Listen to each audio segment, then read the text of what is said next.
साथियों नमस्कार। आज शास्त्री जयंती है। गांधी और शास्त्री दो भारत के रत्न, एक राष्ट्रपिता और एक प्रधानमंत्री। हमारा आपने गांधी जी के का जो वीडियो था आपने देखा होगा। अब मैं शास्त्री जी के बारे में आपसे कुछ चर्चा करना चाहता हूं। नाम लाल बहादुर शास्त्री, नाटे कद का व्यक्तित्व, लेकिन गुदड़ी में लाल, सीमा में असीम, गागर में सागर लिए हुए अगर कोई व्यक्तित्व था तो भारत के दूसरे प्रधानमंत्री लाल बहादुर शास्त्री। एक ऐसा परिवार, साधारण ही नहीं अति साधारण। अति साधारण से हमारा आशय अत्यंत निर्धन। साथियों, जिस समय शास्त्री जी पढ़ा करते थे रास्ते में नदी पड़ती थी। तमाम उनके सहपाठी नाव से जाया करते थे, लेकिन शास्त्री जी अपनी पुस्तकें, अपने कपड़े उतारकर अपने उन मित्रों को दे देते थे जो नाव से पार हो रहे हैं। स्वयं तैर कर जाया करते थे, क्योंकि पैसे नहीं होते थे नौका विहार के, नाव से पार जाने के। शास्त्री जी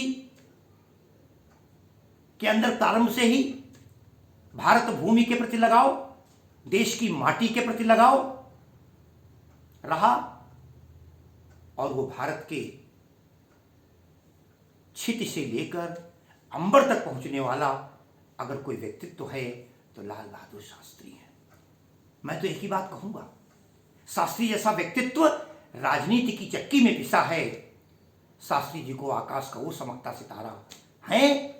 जो लोग इनको जानते हैं, जिन लोगों ने सुना है या जिनके समय में शास्त्री जी के क्रियाकलाप हुए हैं। शास्त्री जी कारागार में थे स्वतंत्रता आंदोलन में। उनकी पत्नी ललिता शास्त्री, एक बार मेरी बात उनके बेटे सुनील शास्त्री से हो रही थी बरेली में। उन्होंने अपनी एक बात बताई। ललिता शास्त्री जैसी साध्वी और पतिव्रता महिलाएं कम देखने को मिलती हैं। शास्त्री जानते थे ललिता गर्भवती है, मैं कारागार में हूं, ठीक से अपना ध्यान नहीं रख रही होगी। उन्होंने जेल से एक पत्र लिखा था कि ललिता, डॉक्टर की सलाह के अनुसार तुम कमजोर हो, दूध लेती रहना। मैं तुम्हें आज कसम खिला रहा हूं कि तुम 1 गिलास दूध रोज पियोगी। शास्त्री जी ने कसम खिला दी। अब जानते हो क्या किया ललिता जी ने? पति की कसम है, दूध भी पीना है, गरीबी भी है, बच्चों का पालन पोषण भी करना है और कसम भी रखनी है। ललिता जी ने घर में तमाम बर्तन ढूंढे, बच्चे की कोई छोटी सी गिलसिया मिल गई। वो भी गिलास था उनके हिसाब से। उनका कसम खिलाई है 1 गिलास दूध पीना है, और ललिता जी उसी 1 गिलास से भर कर पी लेती थी और उनको पत्र में जवाब दे दिया कि कोई बात नहीं, मैं आपके आदेश का पालन करके 1 गिलास दूध पी रही हूं। ललिता साधारण सी नारी। जवाहरलाल नेहरू की मृत्यु के बाद देश की आगे समस्या थी। लोग कहा करते थे आफ्टर नेहरू हु, नेहरू जी के बाद कौन होगा? लेकिन ये धरती, ये वसुंधरा अनेक रत्नों से भरी पड़ी है। लाल बहादुर एक ऐसे रत्न थे जिन्हें जब प्रधानमंत्री बनाया गया, लोगों को उम्मीद नहीं थी कि छोटा सा व्यक्ति क्या कर पाएगा। शास्त्री जी 18 महीने प्रधानमंत्री रहे। नेहरू जी जो काम 18 वर्ष में नहीं कर पाए, वो शास्त्री जी ने 18 महीनों में करके दिखा दिया। यही नहीं, 64 में प्रधानमंत्री बनते हैं वो। 65 में हुए युद्ध में उन्होंने सेना के सेना नायक से कह दिया था, जो चाहो सो करो, हम नहीं जानते, हमें लाइए सिग्नेचर कहां। आज का प्रधानमंत्री कभी करने को तैयार नहीं होता। उन्होंने अपनी सेनाओं को लाहौर तक भेजे जाने का, लाहौर तक जाने का आदेश दे दिया था। उनका मुझे कुछ नहीं पता क्या होना है, मुझे हस्ताक्षर करने जिससे देश का हित हो। जब अमेरिका ने गेहूं देना बंद कर दिया था, मुझे हल्की सी स्मरण है, याद है, शास्त्री जी ने पहले 3 दिन तक अपने घर में रहकर शाम का भोजन बंद किया। ललिता ने कहा ऐसा क्यों कर रहे हो? बोले नहीं, 3 दिन खाऊंगा नहीं, देखता हूं कोई कष्ट होता है क्या। शाम का भोजन नहीं खाया और चौथे दिन उन्होंने घोषणा की आकाशवाणी से, देश में अनाज की कमी है। मैं चाहता हूं सप्ताह में 1 दिन सोमवार को शाम को आप अन्न ग्रहण न करें, गेहूं ग्रहण न करें। पता है क्या प्रभाव पड़ा? मुझे अच्छी तरीके से याद है, हम सब छोटे छोटे थे, मैं सबसे बड़ा भी उस समय, ये आप मान के चलें लगभग 9 साल का रहा होऊंगा। हमारे बाकी छोटे भाई, हमारी दादी ने सोमवार को खाना बंद कर दिया, शाम का कोई खाना नहीं मिला, नहीं खाना है किसी को खाना। शास्त्री जी ने कहा है। कौन नेता ऐसा मिलेगा जिसकी बातों को इतना लोग जनता से उधार करती हो? क्योंकि ऐसे लोग, इनका व्यक्तित्व और कृतित्व एक जैसा होता है। ये कली नहीं होते, ये सुमन होते हैं। इनके अंदर क्या है, बाहर क्या है। अरे जिस समय रेल मंत्री थे, उस समय रेल दुर्घटना हो जाती है और शास्त्री जी त्याग पत्र दे देते हैं। आज तो विरोधी त्याग पत्र मांगा करते हैं, कौन देने वाला है?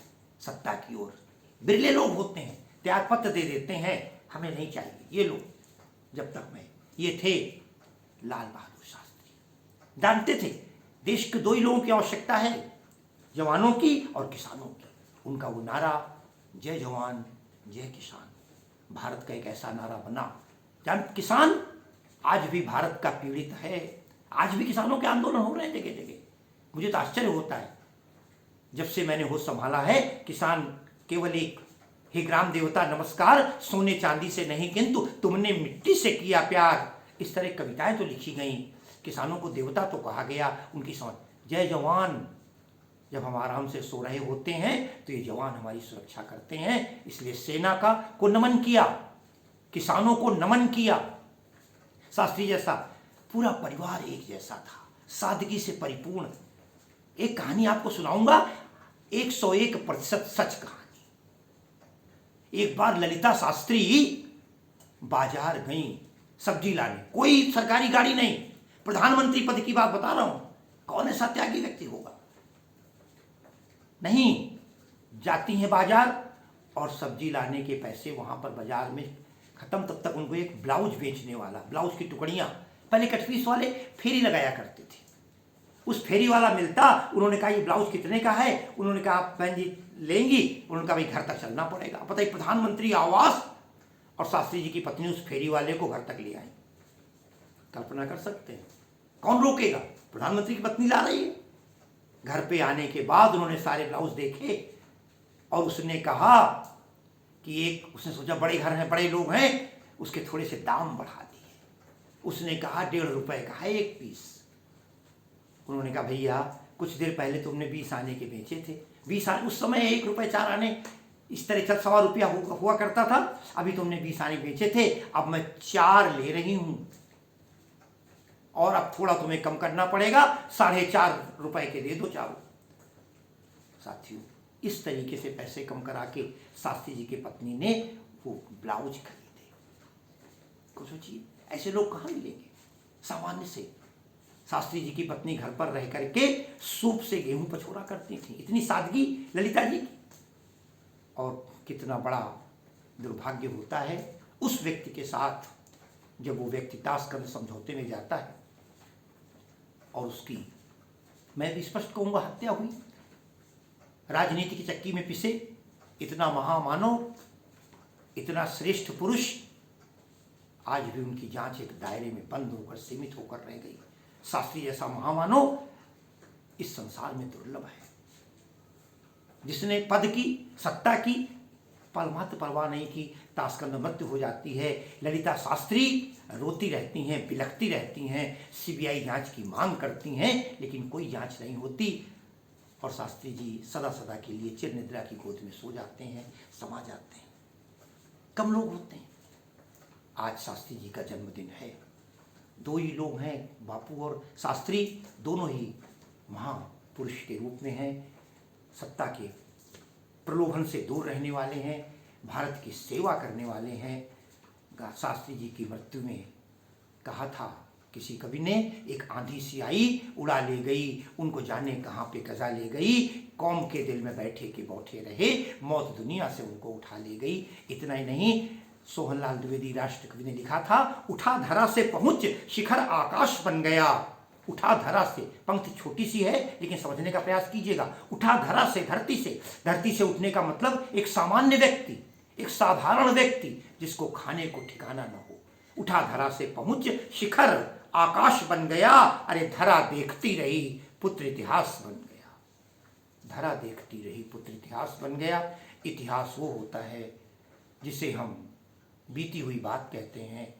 अचानक मुझे याद है, जनवरी का महीना था, शायद 11 जनवरी थी, 1966 था। एक दिन पहले सकट की पूजा हुई थी, रात में हम लोग सोए थे और सुबह के अखबारों ने बताया, रेडियो ने बताया, लाल बहादुर शास्त्री की ताशकंद में निर्मम हत्या हो गई, दिवंगत हो गए, नाना बातें कही गई। काल की गाल में, समय के गर्त में सब कुछ समा गया।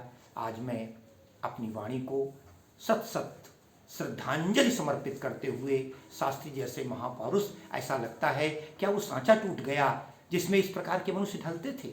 आज शास्त्री की आवश्यकता है, आज बापू की आवश्यकता है। अब क्यों नहीं आते लोग, इस तरह के लोग?